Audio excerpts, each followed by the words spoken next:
Olá a todos e todas, sejam bem-vindos ao SantaCast. Eu sou o Cássio Eu sou o Brandon. E eu sou o Gabriel. e hoje nós vamos falar sobre 4 notícias para o trabalho de atualidades do professor Fábio. E bom, para começar a gente vai falar sobre o coronavírus, que é uma notícia que está repercutindo bastante no mundo inteiro. Então agora o Gabriel vai falar um pouco sobre essa notícia que a gente achou.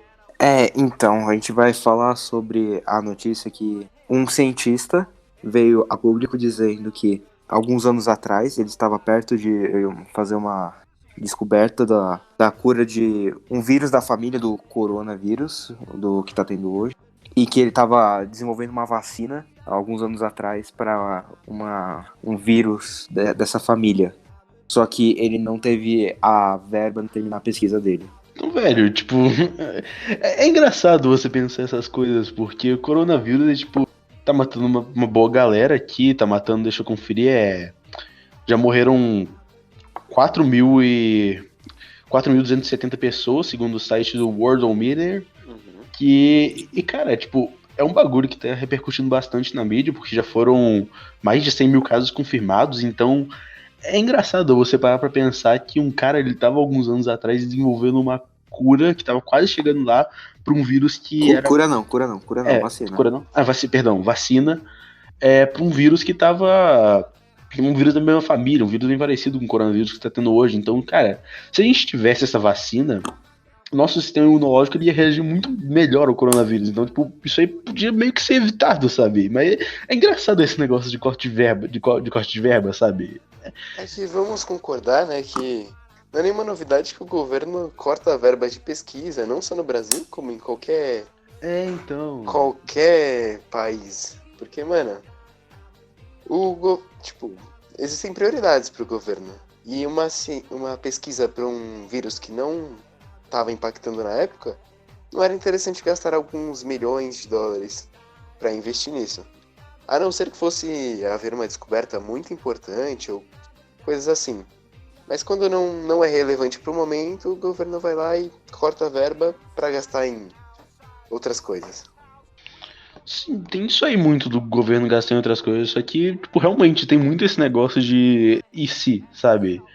E se não tivessem cortado, sabe? E se o cara realmente tivesse conseguido chegar numa vacina, sabe? Tiver descoberto vacina pra esse coronavírus aí da mesma família, então, é engraçado você pensar essas coisas, sabe? Então, dá pra perceber que a gente tem que valorizar um pouco mais essa área da pesquisa, sabe? Eu entendo assim, eu particularmente entendo que tem outras áreas que o governo devia focar, investir realmente, mas deviam focar realmente bastante na pesquisa, né? Então, é isso. É que aí depende de onde você tá vendo, né? Por caso do Brasil, realmente a pesquisa aqui tá em falta, porém Sim, a gente tem várias áreas muito mais importantes. Não desmerecendo a pesquisa, porém a gente precisa desenvolver muito mais uma indústria, uma economia estável, para aí conseguirmos gastar nessas coisas. E na questão dos outros países, você consegue até entender uma certa decisão ali do governo para cortar essa verba. Contudo, a gente vê os déficits causados agora, por conta desse corte. Que, como foi falado, a gente já podia ter um organismo muito mais resistente a esse corona e uma pesquisa muito mais avançada. Diminuindo muito esse caso de 100 mil casos para, 10, 20, que já seriam curados pois na hora. então. Então. É que um negócio que é importante de saber, né, de doença, é tipo, o governo se importa que vai ter uma desestabilização, não por causa da própria mortalidade do vírus, isso é muito difícil, mas muito mais por causa do medo que o vírus causa. Porque, assim, o coronavírus não mata mais que tuberculose e pneumonia. Só que esse ano vai ser muito mais investido em pesquisas para coronavírus do que pneumonia e tuberculose ou qualquer doença que realmente mate mais que o corona. Mas não porque não se tem interesse nisso, é porque simplesmente que a intenção dessas pesquisas é diminuir o pânico da população. Porque pega um governo como a China, por exemplo, que não é a base, esqueci o nome da palavra, mas meio que o contrato social do governo da China é que a população dá autonomia e poder pro governo, e em troca o governo dá crescimento econômico e, sabe, é autoritário, mas dá coisas de volta pra população. Meio que uma relação... Uma via de mão dupla. É, mais ou menos isso. Mas, tipo... Enfim, como o pânico tá meio que todo mundo com medo muito por causa da mídia, que fica falando coisa que meio que conta meia mentira sobre esses assuntos, acaba causando um pânico desnecessário. E com isso, velho, os governos geralmente têm que mais investir em doença, tá mais na palavra do povo do que realmente é um perigo maior. Claro, o coronavírus é uma doença nova. Tipo, ele pode fazer uma mutação e criar uma variante mais forte. Supervírus. É não supervírus, isso, superbactéria não é o mesmo conceito. Nem sei se supervírus existe, mas simplesmente uma mutação mesmo, que nem foi com a gripe espanhola, que não era uma gripe tão fodida, mas depois piorou uma mutação que teve na Europa. Mas, tipo, é basicamente que o único motivo que eles não receberam investimento é simplesmente porque ninguém tava com medo na época. Mas então, Perdão, pode falar. Fala. Ok. Você tinha comentado essa questão de causar pânico, causar medo. E uma coisa que, assim, eu tô vendo no site do Worldometers que tem mais de 100 mil casos de coronavírus, só que tem mais de 60 mil pessoas que se recuperaram do vírus. Isso aí a mídia, tipo, não tá divulgando, sabe? E tem muito essa questão das pessoas querendo colocar medo, falando que é uma doença, assim, que tem a galera falando que vai matar a população e não sei o quê. Só que na real o coronavírus não é isso tudo, sabe? Por exemplo, teve um relato de um americano que apareceu inclusive no G1 recentemente, que ele tava com coronavírus e ele falou como era ter a doença. Ele falou, tipo, não, eu já tive resfriados mais fortes, sabe? Então tem muito essa questão realmente de tentar causar um pavor na população, sabe? Causar um medo. E é isso que tá acontecendo, basicamente. É o conceito do Bauman, né? Do medo líquido. Sim, nossa, é verdade. Além do processo de desinformação aí, né? O processo de desinformação também é muito forte. Bom, aproveitando esse negócio de desinformação, uma notícia que eu achei interessante se a gente falasse é que o diretor do FBI recentemente veio a público para confirmar não, né?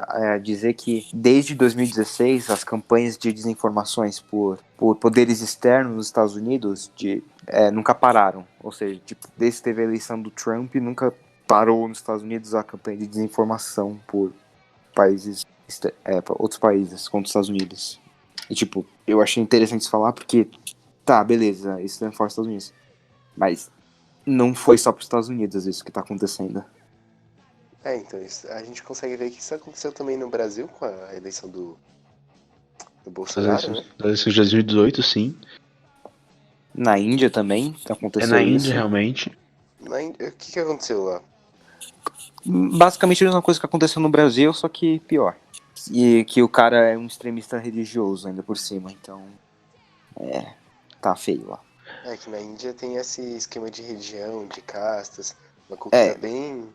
Não só isso, mas também tá pegando uma treta com o Paquistão e tanto Índia quanto o Paquistão tem armas nucleares, então isso pode ser uma coisa boa.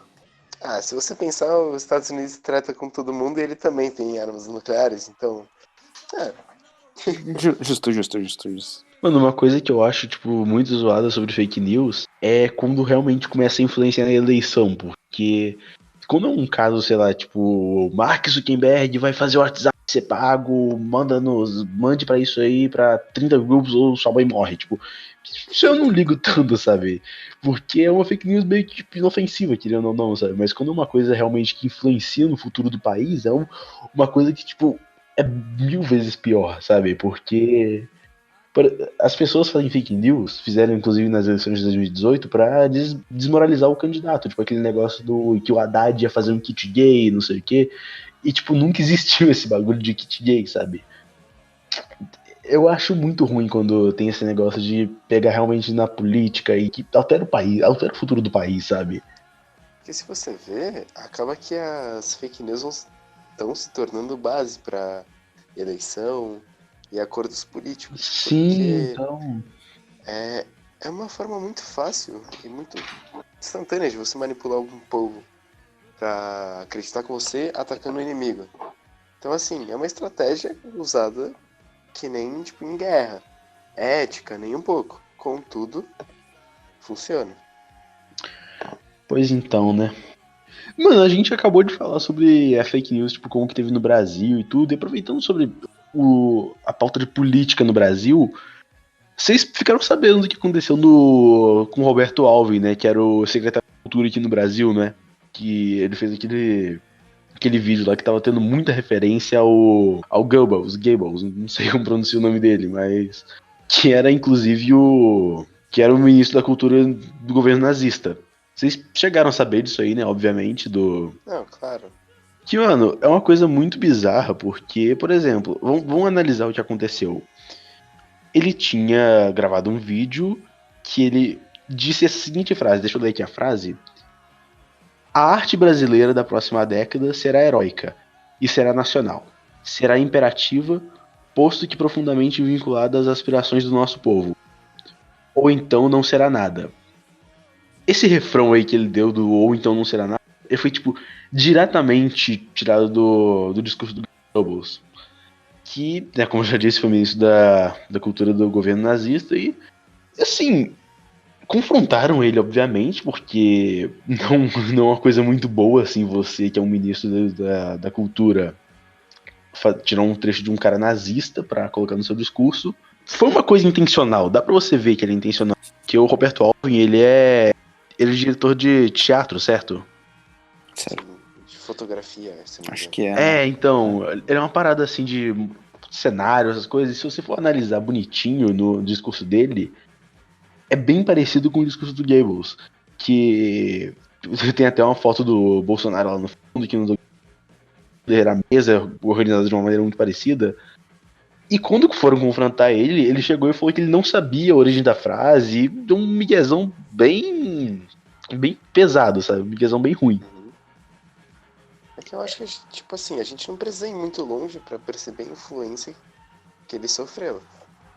Até mesmo pela frase, como ele disse, não, mesmo que ele não tenha retirado do trecho nazista, que a gente vê que é mentira, Uhum. esse valor totalmente nacionalista que ele tá criando no Brasil é uma coisa que a gente tá puxando muito do esquema ditatorial do nazismo e combina até que bem com o nosso presidente atual, que a gente vê que ele busca uma fortificação militar bem forte, logo um controle do Estado muito forte, que é basicamente uma ditadura.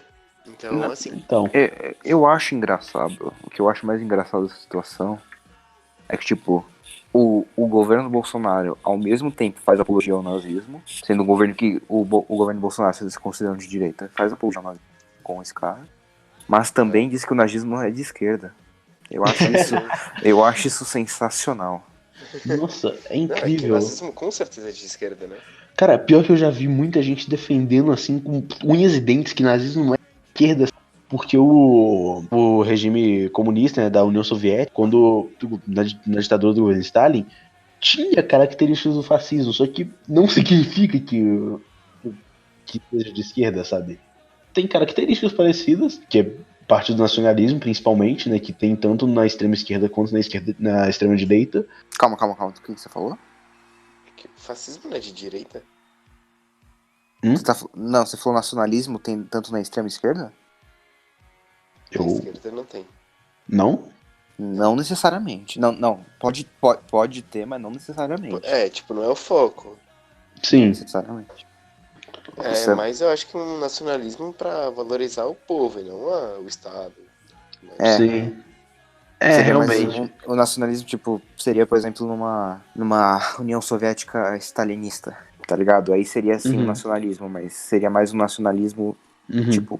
É que é ruim falar do Stalin, né? Porque muita gente considera ele de caráter mais de direita do que de esquerda, né? Mas tudo bem. Sim. Tudo bem.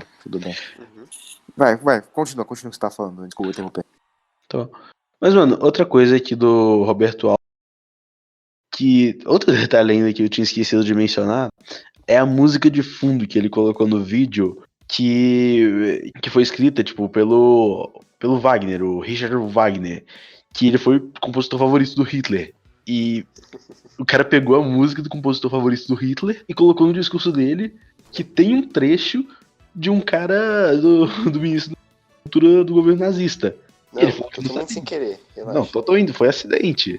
E outra coisa que foi bem engraçada que aconteceu também foi que um dia antes dele postar esse discurso aí, Bolsonaro tinha feito uma live no Facebook, né? Padrão, Bolsonaro sempre faz suas lives no Facebook, falando, tipo, não, esse cara aqui é o. Esse cara aqui é da hora, Roberto Alvin é legal, tá ok? Tipo, aí no dia seguinte o cara me manda essa. Eu não sei se foi uma coisa proposital pra desmoralizar o Bolsonaro ou se o cara foi maluco mesmo, sabe?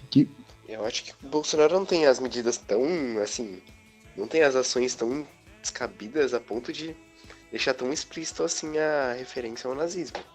Mas que faz parte do governo dele, a gente não pode negar. Não, e assim, também, tipo, o Roberto Alvin depois ele foi demitido, né? E assim, ainda bem que ele foi demitido, né? Porque não é muito legal ter um cara do nosso governo. Mas o mais importante é, tipo, a gente ficar de olho em quem vai ser posto no lugar dele. Então, a gente Porque não tem adianta demitir um nazista pra botar um pior. Então... realmente, é bem zoado essa questão toda. Então, eu acho que pra finalizar o podcast de hoje, tem um assunto muito importante que é a Escócia e a União Europeia. Que o que está acontecendo? A Escócia, na questão do Brexit e afins, ela já não queria sair da União Europeia, tanto que quando fizeram a votação, a maioria do povo escocês votava para ficar na União Europeia, enquanto a maior parte da Inglaterra votava para sair. E assim, como a gente viu o resultado do Brexit, como a gente vê, o Reino Unido ele saiu da União Europeia. Com isso, os escoceses não curtiram muito a ideia, porque eles já estavam votando que não queriam sair. E agora que saíram, eles ficaram um pouco revoltados. E a primeira-ministra, ela anunciou esses dias que o Reino Unido vai sim, quando houver uma nova... Como que é o nome, Cine? Que eles vão... Eles falam basicamente que, tipo, não é uma questão de se vai ter um referendo pra sair ou não. Um referendo, isso. Mas é uma questão de quando que vai ter esse novo referendo pra Escócia sair. Isso. Quando houver o próximo referendo organizado e tudo mais, a Escócia vai sair do Reino Unido e voltar a integrar por parte da União Europeia. Com isso, a gente vê que vai causar uma certa instabilidade na Inglaterra e afins. Com certeza. Tem muita questão também da economia do Reino Unido que vai ser afetada com a saída da Escócia, né? Do Reino Unido em si. Mas a questão da economia da Inglaterra, né? Não só isso, mas, tipo, a geopolítica inteira da Grã-Bretanha vai mudar, porque, tipo, antes a Inglaterra, ela gosta até hoje de poder, tipo, totalmente hegemônico na Grã-Bretanha. Tudo bem, hoje a gente tem a República da Irlanda, então não é tão ruim quanto era no começo do século XX, mas ainda é basicamente a Inglaterra que manda. Quer dizer, é basicamente o Reino Unido que manda, e quem manda no Reino Unido é basicamente a Inglaterra. Só que se a Escócia começar a forçar mais esse movimento separatista que só vem crescendo a cada dia, não é uma questão de tempo, se a Escócia sair, de começar um evento dominó para Gales, país de Gales, talvez começar um movimento separatista, mesmo sendo mais improvável, e piorar a situação na fronteira da Irlanda do Norte, que já é um negócio que já tá pegando fogo lá, porque os irlandeses também já também não estão felizes com essa decisão, por causa da fronteira. Mas que, tipo, caso isso aconteça... a Irlanda do Norte tem uma fronteira liberada com a Irlanda. Isso foi, tipo, uma das condições para independência da Irlanda total. E a Irlanda do Norte faz parte do Reino Unido, só que a Irlanda não faz parte do Reino Unido. Só que o pessoal que tá na Irlanda tem trânsito livre pra Irlanda do Norte. Como o principal motivo da Inglaterra sair foi por causa dos imigrantes da União Europeia, tipo, esse negócio da fronteira da Irlanda do Norte ferra tudo, porque se alguém quiser entrar no Reino Unido, entra pela Irlanda, e da Irlanda vai pra Irlanda do Norte. Quando chegar na Irlanda do Norte, tá no Reino Unido, então suave, tem passagem livre pro Reino Unido. Então, tipo, o país é basicamente à toa se isso acontecer. Só que fechar a fronteira também não é uma opção, porque o pessoal vai começar a ficar chateado, entre aspas. Mas também, com todo esse cenário acontecendo, a Inglaterra... Qual seria a chance da Inglaterra voltar a fazer parte da União Europeia? Porque ela vai ficar muito afetada quanto a várias questões sobre os produtos que a Escócia oferece, entre outras coisas. Então... Hoje, difícil. o primeiro-ministro da Inglaterra é um cara muito a favor do Brexit. Ele principalmente acelerou muito o processo. Acho que o Brexit ia demorar mais alguns anos para ser concluído se não fosse por ele. Ele acelerou tudo e deixou tudo mais confuso ainda o processo. Como ele é super a favor, eu não sei se a Escócia realmente decidir nos próximos anos sair do Reino Unido, se a Inglaterra vai sentir uma pressão tão grande assim para voltar para a União Europeia. Principalmente porque é um processo traumático a saída e tem que... O negócio de trazer o pessoal que tá fora da Inglaterra de volta pra Inglaterra, o dinheiro, blá blá blá, Sim. imigração, o As documento. burocracias envolvidas. Então, eu não sei se eles vão estar tão dispostos a voltar atrás do que fizer. Atrás. A não ser que a situação fique bem crítica, então aí não haveria outra escolha. Mas acho que é questão de tempo pra gente ver o que vai acontecer e o desenrolar dessa história. Mas Pois então. você vai comentar alguma coisa, Cássio? Cara, assim, eu não acho que tem muito o que comentar, velho. Vocês já comentaram bastante. Desculpa. Não, tudo bem, tudo bem. Se você quiser fazer. É que assim, eu comentei bastante coisa nos outros assuntos, então. Sim. Então, Aqui, Não, eu só tô falando se você quiser falar, porque eu achei que você tava se sentindo isolado mesmo. porque é assim- que eu fiquei tadinho, eu cortei ele, velho, ele não falou nada. Mas bom, esse aqui foi o SantaCast, né? A primeira edição e provavelmente a última. Edição especial. Edição especial, né? Mas, assim, espero que vocês tenham gostado de ouvir. E bom, é isso. Eu sou o Cássio. Eu sou o Brandon. Eu sou o Gabriel. E até a próxima. Ou não, né? Não. Com bastante ênfase no ou não.